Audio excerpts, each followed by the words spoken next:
Self-employment for welfare recipients. Problems and prospects. This document explores the potential of self-employment as a path to economic independence for welfare recipients. It highlights various challenges faced by this population, including limited access to capital, business knowledge, and support services. Despite these barriers, the text discusses initiatives and programs aimed at fostering self-employment among welfare recipients. It also considers the economic and social benefits of such endeavors, alongside policy considerations. Ultimately, the source examines whether self-employment can be a viable and effective strategy for reducing poverty and promoting self-sufficiency for individuals receiving public assistance. What jobs are considered as self-employment? The sources do not provide a comprehensive list of specific jobs considered as self-employment. However, they do offer some insights into the nature of self-employment, particularly in the context of welfare recipients and disadvantaged groups. The sources suggest that microenterprise is a significant pathway to self-employment. Social policymakers have begun to explore self-employment, such as microenterprise, as a route off welfare. Microenterprises operated by disadvantaged groups often have limited business knowledge and skills, and may operate in the marketplace less effectively and efficiently. Furthermore, many poor, unemployed, or socially marginal people may pursue self-employment in the informal sector because traditional jobs are not available. Examples mentioned in the context of challenges faced by micro-entrepreneurs, such as beauty salons or childcare businesses, suggest types of small-scale self-employment activities, although these are not explicitly listed as the definition of self-employment itself. The sources also discuss self-employment development initiatives aimed at helping people start and expand small businesses by creating access to knowledge, skills, and capital. These initiatives imply a wide range of potential self-employment ventures. Who could join self-employment initiatives? Based on the sources, several groups of people are identified as potential participants in self-employment initiatives. Welfare recipients are a primary focus, as self-employment, particularly microenterprise, is being explored as a route off welfare. Disadvantaged groups are explicitly mentioned as targets of self-employment development initiatives. These groups often have limited business knowledge and skills, and may operate less effectively in the marketplace. Poor individuals may pursue self-employment, often in the informal sector, due to a lack of traditional job opportunities. Self-employment programs are also designed for welfare recipients and other low-income people. Unemployed individuals are also among those who may turn to self-employment when traditional jobs are not available. Socially marginal people might pursue self-employment in the informal sector due to a lack of other options. Recent immigrants and refugee populations may face kinds of obstacles that exist for language and other cultural barriers that may make mainstream employment inaccessible. Discrimination and labor market segregation can also limit their employment opportunities. People of color face potential limitations in employment opportunities due to discrimination and labor market segregation. Self-employment development programs have demonstrated success in facilitating the start and growth of small businesses among disadvantaged groups, including women and people of color. Women frequently deal with family and employment responsibilities, and employment options for poor women often offer little control over their time to adequately handle the dual roles of parent and employee. Self-employment development programs have shown success in assisting women in starting and growing businesses. In summary, self-employment initiatives are generally designed to support individuals facing barriers to traditional employment and seeking economic independence, with particular emphasis on welfare recipients and other disadvantaged populations. What are main barriers to self-employment initiatives? Drawing on the sources, several key barriers hinder the success of self-employment initiatives, particularly for welfare recipients and disadvantaged groups. These can be broadly categorized as follows. Lack of business knowledge and skills. Many people engage in self-employment activities, especially micro-entrepreneurs from disadvantaged backgrounds, often have limited business knowledge and skills, including areas like finance and marketing. This can lead to difficulties in operating their businesses effectively and efficiently in the marketplace. Micro-entrepreneurs from disadvantaged groups may also have less access to the information resources and available technical assistance needed to develop these skills. Lack of access to capital and other resources. A significant obstacle is a lack of access to capital for starting and sustaining a viable business. Public assistance allowance programs often have limits on the amount of income and assets recipients can have, which can restrict their ability to accumulate capital. Banks and other lending institutions may also be reluctant to provide financing to small and proven businesses and individuals with poor credit histories and no collateral. Beyond financial capital, a lack of access to other resources, such as affordable health insurance, is also a major concern for small business owners. The service sector, where many microenterprises operate, e.g., beauty salons, childcare, can become overcrowded, leading to price depression and making it difficult for micro-entrepreneurs to earn a living wage. Social welfare policy barriers. Existing social welfare policies can inadvertently create barriers to self-employment. Restrictions on income and asset accumulation within welfare programs can discourage entrepreneurship. Furthermore, job opportunity and basic skills training jobs. Programs may not adequately recognize self-employment as a legitimate training activity and may impose requirements that are difficult for self-employed individuals to meet, such as participation limits and a focus on traditional employment.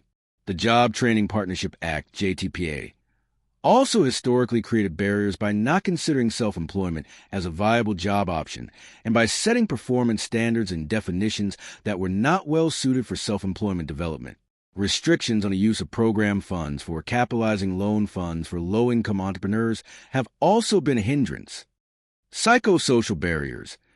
Individuals receiving public assistance may experience psychological barriers to self-employment, including the disempowering effect of poverty and being labeled welfare recipients, leading to low self-esteem and a lack of confidence necessary to pursue self-employment. Lack of adequate support systems.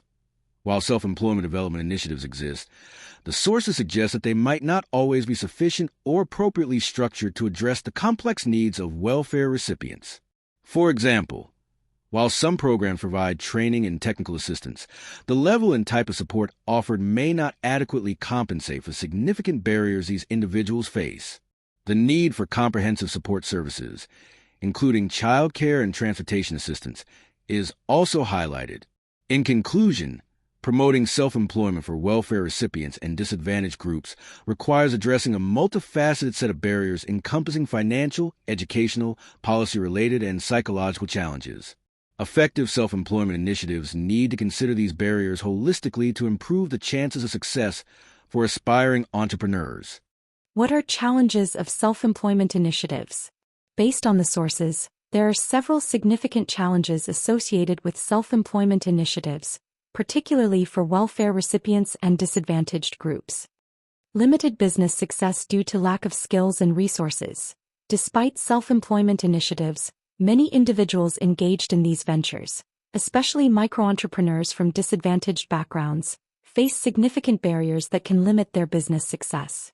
They often lack the necessary business knowledge and skills in areas such as finance and marketing to operate effectively and efficiently. Furthermore, they often have limited access to crucial capital and other resources needed to start and sustain a viable business. This lack of resources can make it difficult for their businesses to generate sufficient income for family support. Overcrowding in certain sectors and price depression. Microenterprises often operate in the service sector, e.g., beauty salons, child care. This can lead to overcrowding, resulting in price depression and making it challenging for microentrepreneurs to earn a living wage. Lack of access to essential benefits. A major drawback for low-income self-employed individuals is the lack of access to affordable health insurance and other benefits. The inability to afford health coverage means that a major illness can create excessive financial burdens and even lead to business failure. Barriers within social welfare policies. Existing social welfare policies can inadvertently hinder self-employment. For example, policies limiting the amount of income and assets that welfare recipients can have can restrict their ability to accumulate the necessary capital to start or grow a business. Additionally, job opportunity and basic skills training jobs. Programs have historically not adequately recognized self-employment as a legitimate training activity, imposing requirements that are difficult for the self-employed to meet. Similarly, the Job Training Partnership Act, JTPA, created barriers by not considering self-employment a viable job option and by using performance standards not well suited for self-employment development. Restrictions on the use of program funds for capitalizing loan funds for low-income entrepreneurs have also been a limitation. Psychosocial barriers. Individuals receiving public assistance may experience disempowerment, low self-esteem, and a lack of confidence due to the effects of poverty and the stigma of being labeled welfare recipients. These psychosocial barriers can make it difficult for them to pursue self-employment effectively. Limitations of self-employment as a large-scale poverty alleviation strategy. While self-employment can be beneficial for individuals, the document suggests that it may not be a sufficient strategy to address poverty on a large scale without comprehensive supportive policies and programs. Simply promoting self-employment without addressing underlying issues and providing adequate support is unlikely to result in a significant reduction in poverty. Individualistic approaches that solely focus on making individuals responsible for their economic welfare may not adequately address the structural and societal factors contributing to poverty. Potential for economic vulnerability. Starting and sustaining a small business is inherently risky. Low-income individuals often lack the financial safety net to weather economic downturns or business challenges, making their self-employment ventures particularly vulnerable to failure. Chronic undercapitalization can lead to business failure or prevent the business from growing to a profitable size. In summary, while self-employment initiatives offer potential benefits, they face significant unmerits related to a lack of resources and skills among participants, limitations within the market and existing policies, psychosocial barriers, and the overall effectiveness as a large-scale solution to poverty. These challenges highlight the need for comprehensive support and policy changes to improve the viability and impact of self-employment initiatives for welfare recipients and disadvantaged groups. What are conclusions or lessons learned after reading this document? After reviewing the document, 7self-employment.pdf, several key conclusions and lessons emerge regarding self-employment as an economic independence option for welfare recipients. Self-employment, particularly microenterprise, is a policy option that merits consideration in welfare reform efforts aimed at improving the well-being of poor families. Social workers need to understand the benefits and limitations of self-employment development to effectively advocate for appropriate policies and programs. For many poor, unemployed, or socially marginal individuals, self-employment in the informal sector can be a necessary option when traditional jobs offering a living wage are unavailable. This includes women with family responsibilities, immigrants and refugees facing language and cultural barriers or discrimination, and people of color facing labor market segregation. Numerous barriers exist that hinder the ability of low-income individuals engaged in self-employment to create viable businesses. These barriers include a lack of business knowledge and skills, limited access to capital and other crucial resources like health insurance, and social welfare policies that can restrict asset accumulation and not adequately support self-employment activities. Psychosocial barriers, such as the disempowering effects of poverty and low self-confidence, also play a role. Despite these challenges, self-employment development initiatives have shown promise in helping disadvantaged groups start and grow small businesses by providing access to knowledge, skills, and capital. These initiatives can lead to economic benefits such as increased income and asset accumulation for participants. They can also yield social development benefits, including increases in human capital, self-esteem, and confidence. However, the effectiveness of self-employment as a large-scale strategy for poverty alleviation is likely limited without supportive policies and programs. A comprehensive development strategy needs to address the significant problems and prospects associated with self-employment for this population. Existing social welfare programs and policies have often inadvertently created barriers to self-employment. For instance, job opportunity and basic skills training jobs programs and the Job Training Partnership Act, JTPA, have historically not adequately recognized or supported self-employment as a legitimate route to economic independence.